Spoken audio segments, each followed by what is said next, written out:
বাংলা, স্বাধীন করো, স্বাধীন করো বাংলাদেশ, বাংলাদেশ, বীর বাঙালির অস্ত্র ধরো। বাংলাদেশ স্বাধীন করো।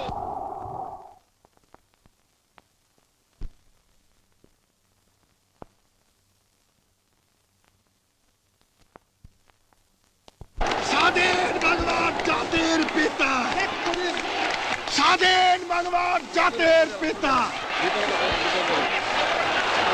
মুজিবের পথ ধরো। মুজিব ভাই এসে গেছেন, তাকে আপনারা স্লোগান দিয়ে অভিবাদন দেন। শেখ মুজিবের পথ ধরো, বাংলাদেশ স্বাধীন করো, মুজিব ভাইয়ের পথ ধরো। বাংলাদেশ স্বাধীন করো, পাটের মাঠে তৈরি করো, বাংলাদেশ স্বাধীন করো, বীর বাঙালি অস্ত্র ধরো, বাংলাদেশ স্বাধীন করো। বীর আপনারা জোরে স্লোগান ধরেন, আমার দেশ তোমার দেশ, বাংলাদেশ বাংলাদেশ, আমার দেশ তোমার দেশ, বাংলাদেশ বাংলাদেশ, স্বাধীন করো, স্বাধীন করো, বাংলাদেশ স্বাধীন করো।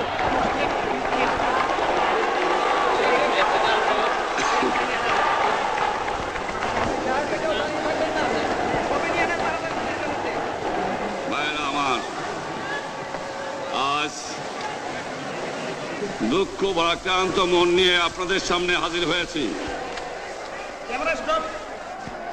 আপনারা সবই জানেন এবং বোঝেন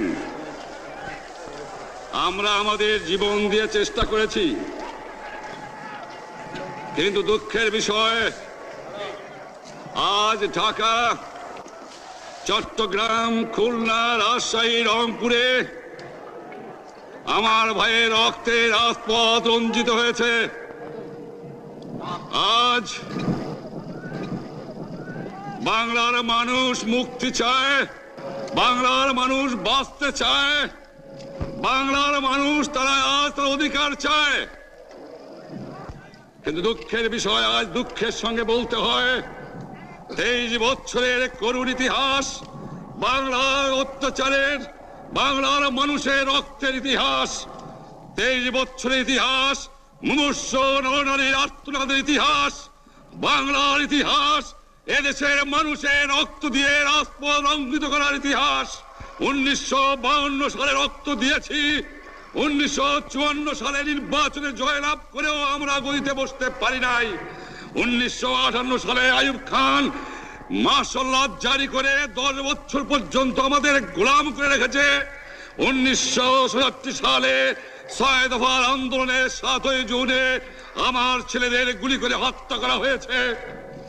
1969 আন্দোলনে আইয়ুব খানের পতন হওয়ার পরে যখন ইয়াহিয়া খান সাহেব সরকার নিলেন, তিনি বললেন দেশে শাসনতন্ত্র দেবেন, গণতন্ত্র দেবেন, আমরা মেনে নিলাম। তারপরে অনেক ইতিহাস হয়ে গেল, নির্বাচন হলো। আপনারা জানেন দোষ কি আমাদের? আজকে আমি প্রেসিডেন্ট ইয়াহিয়া খান সাহেবের সঙ্গে দেখা করেছি, আপনারা জানেন, আলাপ আলোচনা করেছি। আমি শুধু বাংলার নয়, পাকিস্তানের মেজরিটি পার্টির নেতা হিসাবে তাকে অনুরোধ করলাম 15 ফেব্রুয়ারি তারিখে আপনি জাতীয় পরিষদের অধিবেশন দেন। তিনি আমার কথা রাখলেন না, তিনি রাখলেন ভুট্টো সাহেবের কথা। তিনি বললেন প্রথম সপ্তাহে মাসে হবে, তিনি মানে নিলেন। আমরা বললাম ঠিক আছে, আমরা অ্যাসেম্বলিতে বসবো, আমরা আলোচনা করব। আমি বললাম বক্তৃতার মধ্যে, অ্যাসেম্বলির মধ্যে আলোচনা করব। এমনকি আমি এ পর্যন্ত বললাম যদি কেউ ন্যায্য কথা বলে, আমরা সংখ্যায় বেশি হলেও একজন যদিও সে হয়, তার ন্যায্য কথা আমরা মেনে নেব। আসুন বসি, আমরা আলাপ করে শাসনতন্ত্র তৈরি করি। তিনি বললেন পশ্চিম পাকিস্তানের মেম্বাররা যদি এখানে আসে তাহলে কসাইখানা হবে অ্যাসেম্বলি। যদি কেউ অ্যাসেম্বলিতে আসে তাহলে পেশোয়ার থেকে করাচি পর্যন্ত দোকান জোর করে বন্ধ করা হবে, তারপরেও যদি কেউ আসে তাকে সন্ন্যাসার করা হবে। আমি বললাম অ্যাসেম্বলি চলবে। তারপরে হঠাৎ 1 তারিখে অ্যাসেম্বলি বন্ধ করে দেওয়া হলো। কি পেলাম আমরা?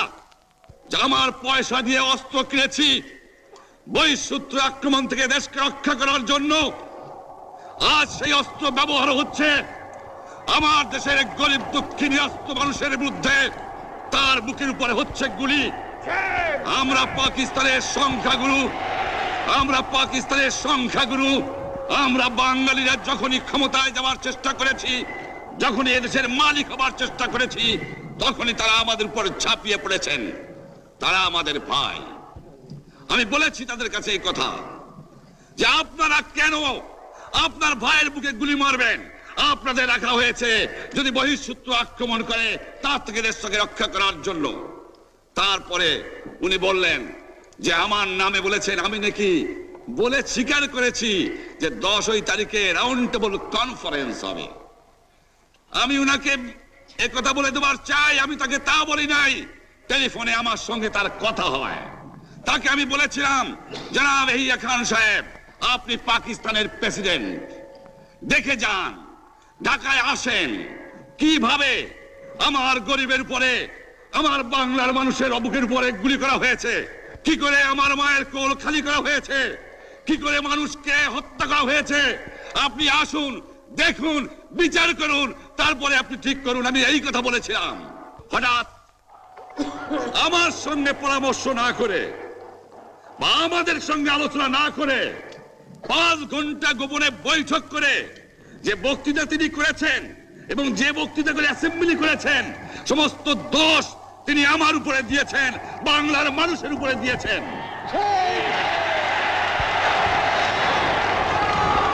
আমি পরিষ্কার মিটিংয়ে বলেছি যে এবারের সংগ্রাম আমার মুক্তির সংগ্রাম, এবারের সংগ্রাম স্বাধীনতার সংগ্রাম।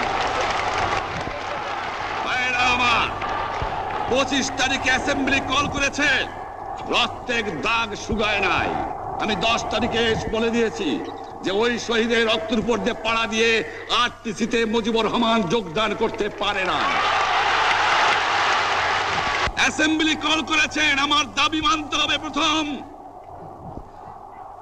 সামরিক আইন মার্শাল ল উড্র করতে হবে। সমস্ত সামরিক বাহিনীর লোকদের ব্যারাকে ফেরত দিতে হবে। যেভাবে হত্যা করা হয়েছে তার তদন্ত করতে হবে। আর জনগণের প্রতিনিধির কাছে ক্ষমতা হস্তান্তর করতে হবে। তারপরে বিবেচনা করে দেখব আমরা অ্যাসেম্বলিতে বসতে পারবো কি পারবো না। এর পূর্বে অ্যাসেম্বলিতে বসার, আমরা অ্যাসেম্বলিতে বসতে আমরা পারি না। জনগণ সে অধিকার আমাকে দেয় নাই। ভাইরা আমার, তোমরা আমার উপর বিশ্বাস আছে? আমি প্রধানমন্ত্রিত্ব চাই না, আমরা দেশের মানুষের অধিকার চাই।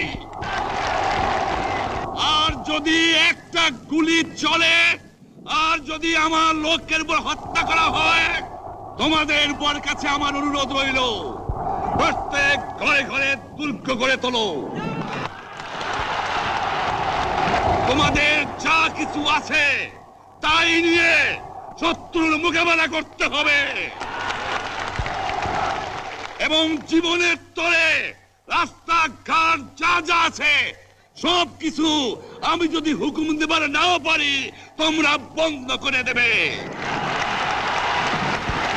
তোমরা আমার ভাই, তোমরা ব্যারাকে থাকো, কেউ তোমাদের কিছু বলবে না। কিন্তু আর আমার বুকের উপর গুলি চালাবার চেষ্টা করো না, ভালো হবে না। 7 কোটি মানুষকে চাপায় রাখতে পারবো না। আমরা যখন মরতে শিখেছি তখন কেউ আমাদের দবাতে পারবে না। যে পর্যন্ত আমার এই দেশের মুক্তি না হবে, খাজনা ট্যাক্স বন্ধ করে দেওয়া হলো, কেউ দেবে না। তবে অনুরোধ করছি, আপনারা আমাদের ভাই, আপনারা দেশকে একেবারে জাহান্নামে ধ্বংস করে দিয়েন না। জীবনে আর কোনোদিন আপনাদের মুখ দেখা দেখি হবে না। যদিও আমরা শান্তিপূর্ণভাবে আমাদের ফয়সালা করতে পারি, তাহলে অন্তপক্ষে ভাই ভাই হিসেবে বাস করার সম্ভাবনা আছে। সেই জন্য আপনাদের অনুরোধ করছি, আমার এই দেশে আপনারা মিলিটারি শাসন চালাবার চেষ্টা আর করবেন না। দ্বিতীয় কথা, প্রত্যেক গ্রামে, প্রত্যেক মহল্লায়, প্রত্যেক ইউনিয়নে, প্রত্যেক সাব ডিভিশনে আওয়ামী লীগের নেতৃত্বে সংগ্রাম পরিষদ গড়ে তোলো এবং তোমাদের যা কিছু আছে তাই নিয়ে প্রস্তুত থাকো। মনে রাখবা, রক্ত যখন দিয়েছি, রক্ত আরো দেব। এদেশের মানুষকে মুক্ত করে ছাড়বো ইনশাআল্লাহ। এবারে সংগ্রাম আমাদের মুক্তির সংগ্রাম, এবারে সংগ্রাম স্বাধীনতার সংগ্রাম।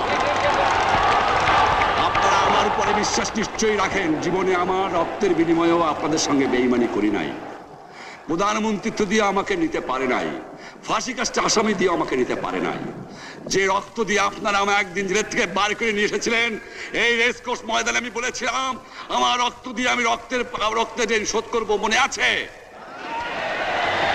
আমি রক্ত তোমার জন্য প্রস্তুত। আমাদের মিটিং এইখানেই শেষ। আসসালামু আলাইকুম।